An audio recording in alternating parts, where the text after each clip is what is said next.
Last સેશનમાં આપણે definition ચેપ્ટરમાં agriculture income ની ડેફિનેશન ડિસ્કસ કરેલી છે.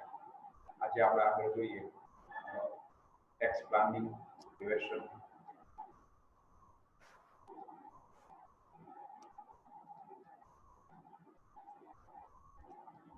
First one, tax planning. Tax planning is completely legal. Tax planning એટલે કરનું આયોજન. આવકવેરાની વ્યાખ્યામાં કરનું આયોજન કરવું એ સંપૂર્ણ કાયદેસર છે, લીગલ છે. It is an arrangement of one's financial and economic affairs in which such a way that advantage is taken of all deductions, exemptions, allowance and rebates permissible under the Act and thus reducing tax burden. Tax planning કોને કહી શકાય? તો આપણા જે આર્થિક વ્યવહારો છે, નાણાકીય વ્યવહારો છે, જે તે હિસાબી વર્ષના વ્યવહારો કે આર્થિક બાબતો આપણે એવી રીતે ગોઠવણી કરશું કે જેમાં કાયદાની દ્રષ્ટિએ અને કાયદામાં જે જણાવેલ છે એવા બધી કપાતો, લાભો, વળતર, રાહતો જે છે એ પરમિસિબલ અંડર ધ એક્ટ, કાયદાને દ્વારા માન્ય છે, એને એ રીતે આપણે બધા આપણા વ્યવહારોની ગોઠવણી કરશું અને વધુમાં વધુ કરનો લાભ મળે, ટેક્સની બચત થાય, કરની બચત થાય, એ રીતે આપણે વ્યવહારોને ગોઠવું. આ જે વ્યવસ્થા છે એને આપણે ટેક્સ પ્લાનિંગ કહીશું. If the McDowell's judgment is properly analyzed, it gives the following characteristics of tax planning. ભૂતકાળના સમયમાં મેકડોવલ કંપની સામે કેસ જે તે સમયે થયેલો છે, એ કેસ ઉપર જે જજમેન્ટ આવેલું છે એને આપણે પ્રોપર એનાલાઇઝ કરીએ, જોઈએ તો એના ઉપરથી નીચેની જે બધી બાબતો છે એને આપણે ટેક્સ પ્લાનિંગ એવું કહી શકીએ અથવા તો એના લક્ષણો ગણાવી શકીએ. એમાંનું પહેલું છે, it reflects the basic intention of legislature behind the law. કે ટેક્સ પ્લાનિંગ છે એમાં કાયદામાં જે બાબતો જણાવેલી છે એ કાયદાકીય બાબતો જે નિયમો નક્કી થયેલા છે એની પાછળનો જે હેતુ છે કાયદાની પાછળનો એનું વ્યવસ્થિત રજૂઆત કરે છે. In legitimate tax planning, benefit is taken of all tax incentives available in tax law. કાયદામાં કર આયોજન માટે જે બાબતો જણાવેલી છે બધી બાબતોનો લાભ લેવામાં આવે છે, પણ એની પાછળનો જે હેતુ છે, કાયદા પાછળનો જે હેતુ છે એ શુદ્ધ હોય છે.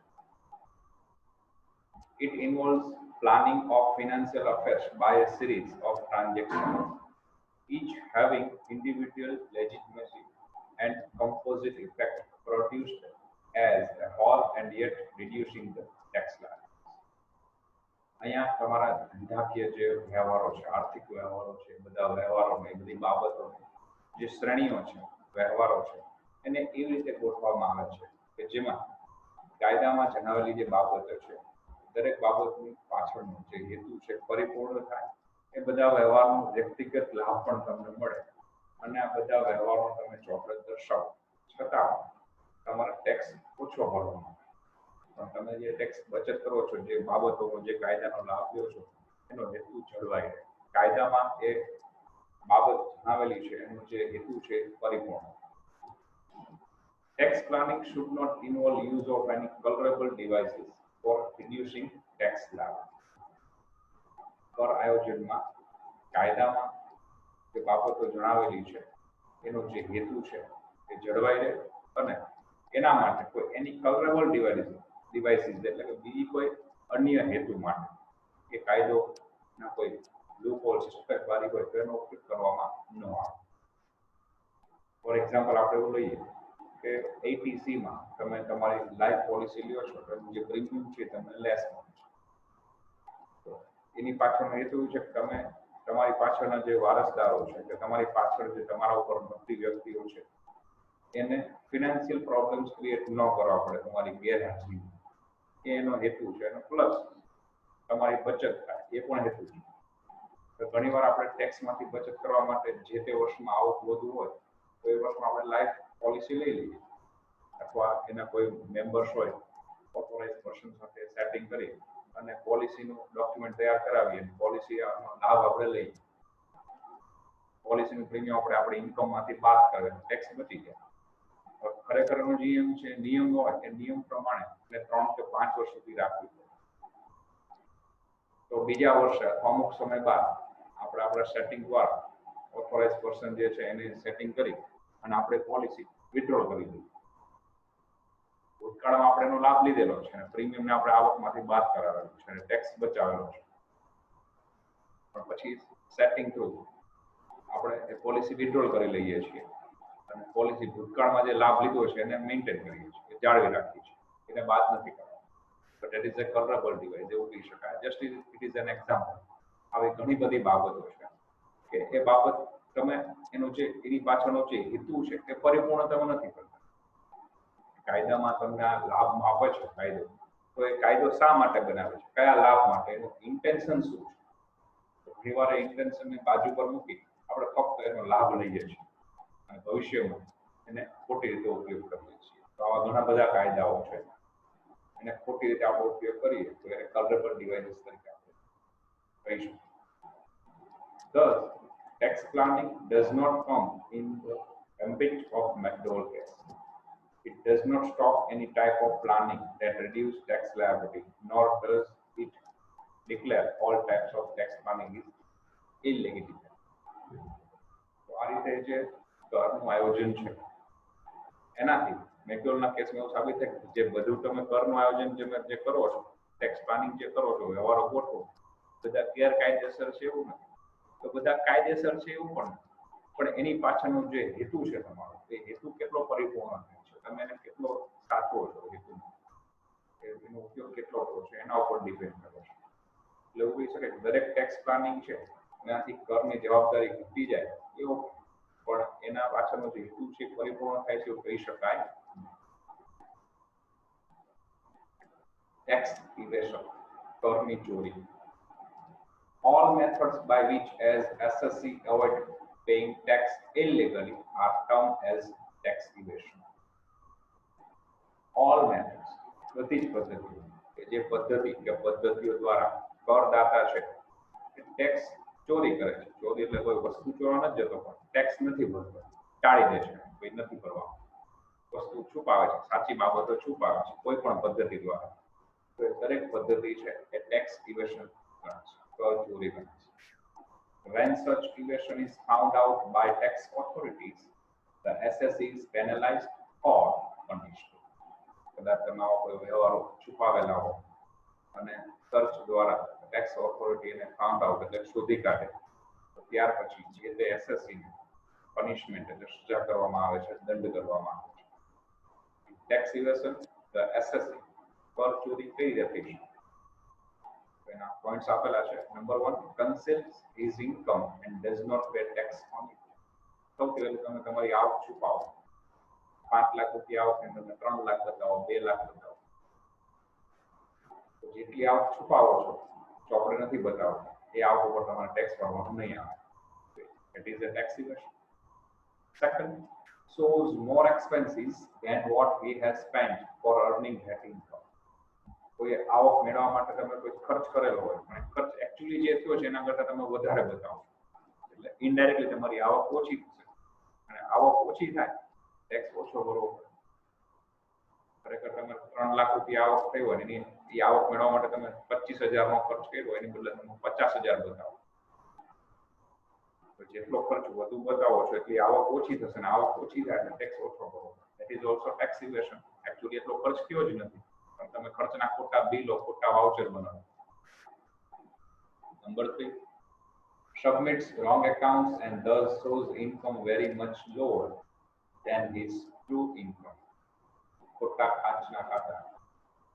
ખાતા બનાવો, ખોટા ખાતા રજૂ કરો અને એને કારણે તમારી આવક ઘણી બધી ઓછી બતાવો તો ઓછી થઈ જાય, તો આ રીતે પણ ટેક્સની ચોરી થાય. Sometimes he does not keep accounts which he required under tax law and prepare wrong accounts. ક્યારેક કાયદા પ્રમાણે તમારી જે આવક બતાવી છે એ આવક માટેના જે ચોપડાઓ તમારે રજૂ કરવા જોઈએ, જે હિસાબો દસ્તાવેજો રજૂ કરવા જોઈએ એ તમે બનાવેલા નથી, બતાવેલા નથી, એને બદલે ખોટા ખર્ચના ખાતા કે ખોટા હિસાબો તમે રજૂ કરો. Last, may knowingly misuse the provision of law. કાયદો જે બાબત માટે બનાવેલો છે, જે હેતુ માટે બનાવેલો છે, એનો તમે મિસયુઝ, ખોટો ઉપયોગ કરો. એક્ઝામ્પલ આપણને આપ્યું છે. They manufacture goods at one place and shows that they are manufactured at a place where tax concession are available. Government for particular area and a particular city, a particular village, particular state ને develop કરવા માટે ઘણીવાર એમાં સ્કીમો મૂકી હોય છે, અલગ અલગ યોજના મૂકે છે. સો એન્ડ સો સિટીમાં, સો and so પ્લેસમાં, so and so સ્ટેટમાં તમે ફેક્ટરી સ્ટાર્ટ કરશો અમુક અમુક વસ્તુઓ બનાવવાની, તો તમને ટેક્સમાંથી રાહત મળશે.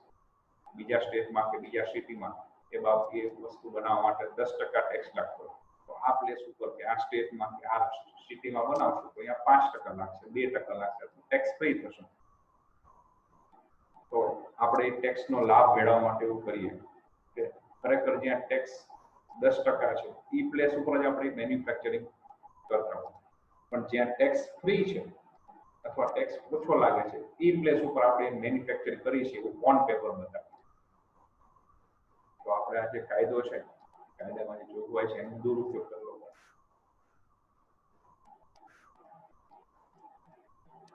ટેક્સ એવોઇડન્સ, કર ટાળવો.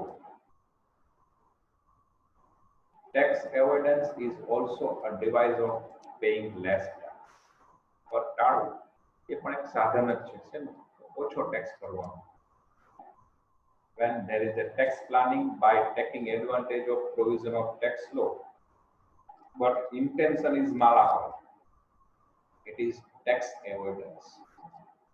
હમણાં આપણે લાસ્ટ એક્ઝામ્પલ જોઈએ કે ટેક્સ પ્લાનિંગ કરીએ, આપણે કરનું આયોજન કરેલું હોય, આપણા ફિનાન્શિયલ ટ્રાન્ઝેક્શન ને અફેર્સ ને આપણે વ્યવસ્થિત સેટ કરી દઈએ, એટલે on paper legal point of વ્યૂથી તમે જુઓ તો એ બધા ઓકે છે, એમાં તમે ક્યાંય લો ને બ્રેક કરવો છે એવું નહીં બતાવે.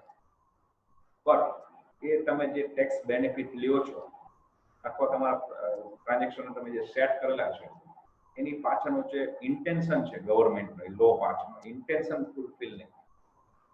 ફોર એક્ઝામ્પલ આપણે હમણાં જોયું કે જે જગ્યાએ ટેક્સ ફ્રી છે એવી જગ્યાએ તમે ઉત્પાદન થાય છે એવું બતાવો, એકચ્યુઅલી તમારું પ્રોડક્શન જે ફેક્ટરી છે એ પ્લેસ ઉપર ને બીજી પ્લેસ ઉપર છે, તો અહીંયા તમે ટેક્સ એનો લોનો જે ઇન્ટેન્શન છે એ ફૂલફિલ નથી કરતા.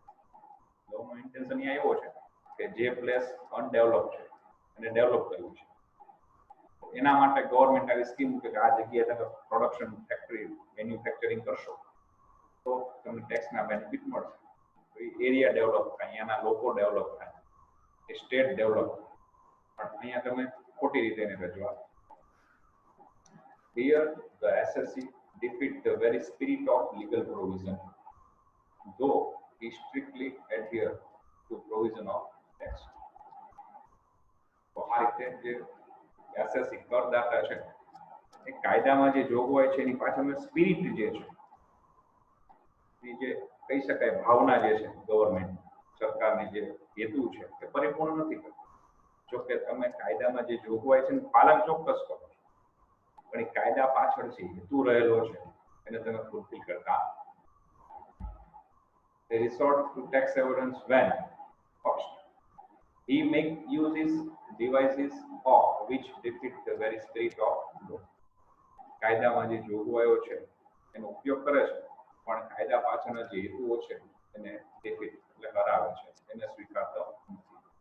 He makes use of colorable devices, અલગ અલગ કાયદાઓનો લાભ લે છે, અલગ અલગ બાબતો જોગવાઈનો લાભ લે છે. The facts are misrepresented or twisted. જે સત્ય છે, હકીકત છે એને મિસરિપ્રેઝન્ટ ખોટી રજૂઆત કરે છે અથવા ટ્વિસ્ટેડ બદલાવે છે, જુદી રીતે રજૂ કરે છે. ભળતા નામથી કે ભળતા પ્લેસથી, ભળતી પ્રોડક્ટથી અલગ અલગ ઘણા બધા લૂપહોલ્સ હોય છે.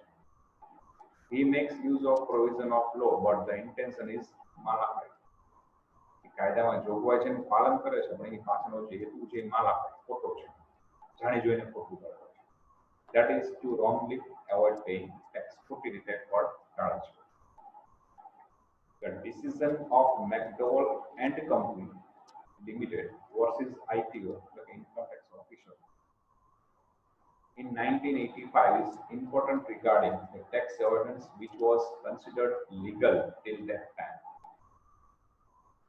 મેકડોનલ્ડ કંપની અને ઇન્કમ ટેક્સ ડિપાર્ટમેન્ટ વચ્ચે જે કેસ થયેલો છે 1985 માં કાયદામાં જે એ કેસમાં જે જજમેન્ટ આવેલું છે જજમેન્ટને એનાલાઇઝ કરી અને ટેક્સ એવોર્ડન્સ કોને કહી શકાય એની બાબતો પર વિચારણા કરેલી ત્યાં સુધી એ બધું લીગલી ગણવામાં આવે એના પર ફરી વખત ફેર વિચારણા કરેલી ફરી વખત પછી ધ્યાનમાં આ બધું ઇલીગલ છે એવોર્ડન્સ ટેક્સનું એવોર્ડન્સ કરવા માટે કરેલું છે જોઈએ શું છે. But in this case, Justice Chinnappa Reddy to Supreme Court observed that tax avoidance cannot be allowed. Tax avoidance permission official first, in welfare state like ours, the public revenue is adversely affected by tax avoidance. So public આવું શીખી જાય tax avoid કરવા માટે અને શું થાય કે જે કલ્યાણ રાજ્યો છે જે સમૃદ્ધ રાજ્યો છે એના જે લોકો છે એના ઉપર એની ખોટી અસર વિરુદ્ધ અસર કે ભાઈ આ સો and so company so and so વ્યક્તિ આવું કરીને કર બચાવ્યો that actually tax avoid છે tax planning નથી. Number 2, it is the source of filling of mountain of black money which directly causes inflation and causes serious disturbance of the economy.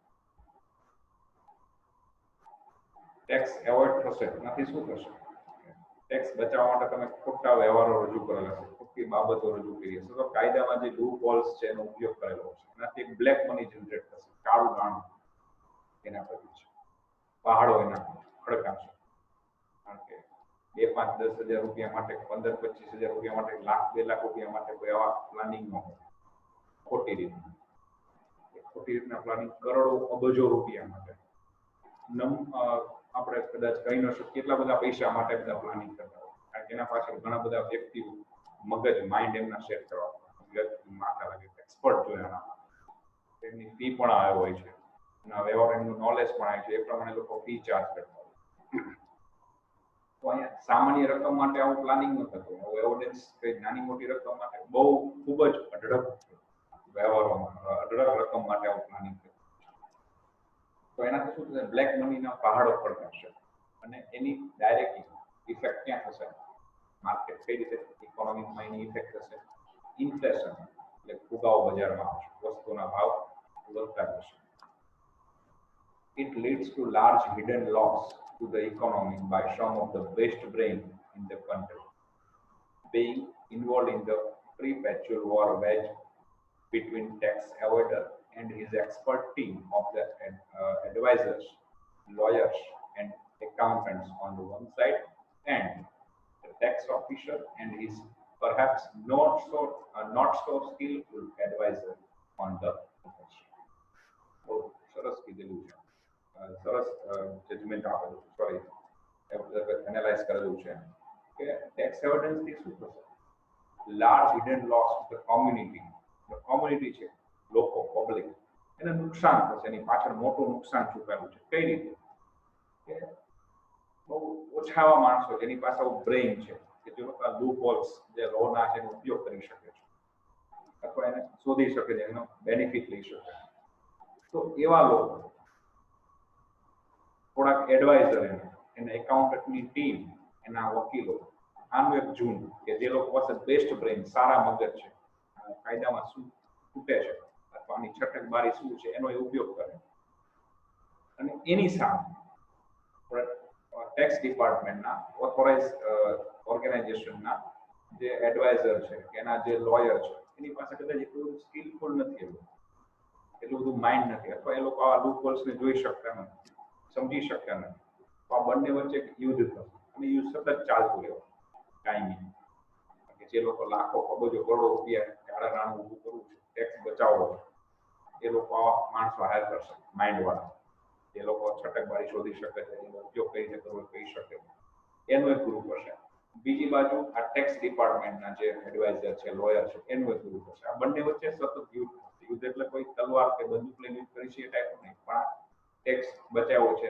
ચોરી કરી છે avoid કર્યો છે એના માટે જે લીગલ આપણે દાવ વેચવાનું કહે છે એવું અને એના કારણે શું થશે કે આ યુદ્ધ દ્વારા જો ટેક્સ એવોર્ડ લીગલ થઈ જશે કાયદેસર થઈ જશે તો એક કાળું નાણું જનરેટ થશે, બ્લેક મની જનરેટ થશે. આની ઇનડાયરેક્ટલી ઓર ડાયરેક્ટલી ઇફેક્ટ આપણી કોમ્યુનિટી ઉપર થશે.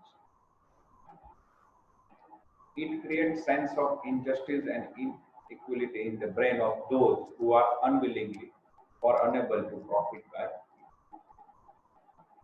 જો આવું થાય અને આ વ્યવહારો ચાલુ જ રહે કે તમે એકચ્યુઅલી જે લો છે એ લોની પાછળનો જે ઇન્ટેન્શન છે એ ઇન્ટેન્શનને તમે લૂપહોલ્સ તરીકે યુઝ કરો અને માલાફાઇટલી તમે એને ટેક્સ પ્લાનિંગ તરીકે કન્સિડર કરાવી લો લીગલી.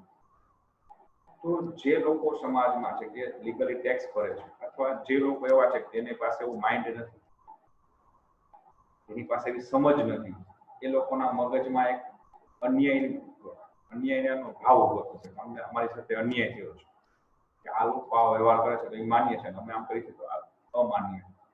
એ લોકો આવી રીતે ટેક્સ બચાવે, ટેક્સની ચોરી કરે છે, અમે નથી કરીશું. એક ભાવ ઉભો થશે, વિરુદ્ધ ભાવ. It lacks of ethics as it transfers the burden of tax liability to the shoulders of the guileless good citizens from those of artful robbers. Artful robbers. આર્ટફુલ એટલે કોઈ કળા એ અર્થમાં નહીં કે જેની પાસે દિમાગ છે અને દિમાગ ખોટી રીતે લોકો ઉપયોગ કરે છે, એવા કૂતરાઓ, એવા લોકો. ડોગર્સ મતલબ એક એકચ્યુઅલ નથી પણ કૂતરા વ્યક્તિઓ જેની પાસે એકદમ શાર્પ માઇન્ડ છે, ખૂબ જ પ્રભાવશાળી મગજ છે. લોકો કાયદાનો ખોટી રીતે ઉપયોગ કેમ કરવો અને સાચું કેમ ગણાવવું એવું મગજ ઉપયોગ કરી શકે, તે આર્ટફુલ ડોગર્સ છે.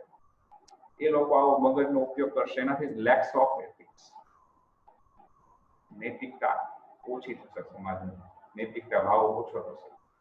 અને એને કારણે શું થશે કે જે લોકો સારા છે, ગુડ સિટીઝન, સારા લોકો સીધી રીતે ટેક્સ ભરી દે છે, ખોટા વ્યવહારો નથી બતાવતા, ખોટું નથી કરતા, સીધો ટેક્સ ભરી દે, જે કે વ્યવહાર છે સાચું જ કરે છે. ગાઈડલેસ છે, જેની પાસે નોલેજ નથી અથવા એવું એફોર્ડ કરી નથી શકતા કે નોલેજ માટેના જે માણસો છે એની ફી એફોર્ડ નથી કરી શકતા, આ બધા લોકો ઇઝીલી ટેક્સ ભરી દે છે. તો આ જે પાસે માઇન્ડ છે અથવા જે લોકો આવું એફોર્ડ કરી શકે છે, આવા લોકોના માઇન્ડ અને ખોટા વ્યવહારો ઉભા કરે છે, દાવપેચ રચે છે, તો એ લોકો પોતાની ટેક્સની જવાબદારી છે આવા સીધા લોકો પર છોડી દેશે, એમના ખભા પર આવી જશે. કે આપણે અત્યારે ચાલી રહ્યું છે કે જે ગરીબ લોકો છે એને ટેક્સની કોઈ ચિંતા નથી, જે એકદમ રીચ પબ્લિક છે, ફાઇનાન્શિયલ એકદમ સાઉન્ડ છે, ટેક્સ ઇઝીલી ભરી દે છે.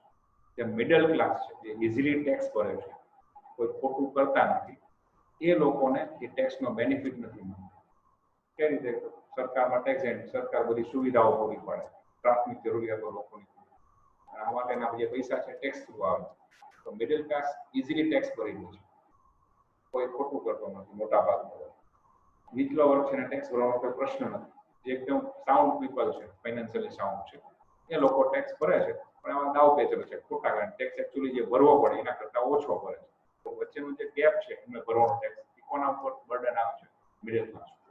અને સરકારની જે સુવિધાઓ છે એનો લાભ પણ મળતો નથી. We know live in welfare state whose financial needs, if backed by the law, have to be respected and met. આપણે જાણીએ છીએ કે સમાજ જે રાજ્ય કલ્યાણકારી સમૃદ્ધ છે એની નાણાકીય જરૂરિયાતો પણ હોય છે, સમૃદ્ધ રાજ્ય બનાવવું હોય તો, અને એની પાછળ એનું બેકિંગ પણ મળે ને કાયદા. પહેલેથી જ કોઈ રાજ્ય, કોઈ શહેર, કોઈ સોસાયટી સમૃદ્ધ ન હોય, અને સમૃદ્ધ બનાવવા માટે કાયદો બને, કાયદા માટે પૈસાની પણ જરૂર પડતી હોય છે. Have to be respected and કાયદા અને આર્થિક બાબતો એટલે કે નાણું અને કાયદો બંને ભેગા થાય, એ બંને ભેગા વળી અને સમાજને કલ્યાણકારી સમૃદ્ધ બનાવીશું. We must recognize that there is behind taxation as much moral sanction as behind any other welfare legislation, and it is a present to say the evidence of taxation is not unethical, and that is stand on no less moral plan than honest payment of taxes. તો આપણે ફરજિયાતપણે આવા જે લોકો છે, આવા જે વ્યક્તિઓ છે એને ઓળખવા જોઈએ કે આ લોકો ટેક્સ જે ભરે છે એની પાછળનો જે હેતુ છે પરિપૂર્ણ થાય છે, ફૂલફિલ થાય છે, એનો જે ઇન્ટેન્શન છે લોન હોય, એ લોકો અનએથિકલી ગેરકાયદેસર રીતે આનો ઉપયોગ તો નથી કરતા, એ આપણે ફરજિયાત જાણવું જોઈએ, જોવું જોઈએ, અને શક્ય થાય મોરલી નૈતિકતાથી લોકોનું ટેક્સ ભરે છે એ ધ્યાન રાખવું જોઈએ. Moral plan honest payment on taxation, અને એ લોકો જે પ્લાન કરે છે ટેક્સ પ્લાન, એનો જે હેતુ છે નૈતિક છે, બધા વ્યવહારો સાચા બતાવેલા છે, એ બધી બાબતોનું આપણે ધ્યાન રાખવું જોઈએ, જેથી કરીને આપણે વેલફેર સ્ટેટનું પ્લાન કરી શકીએ, સ્ટેટને વેલફેર બનાવી શકીએ.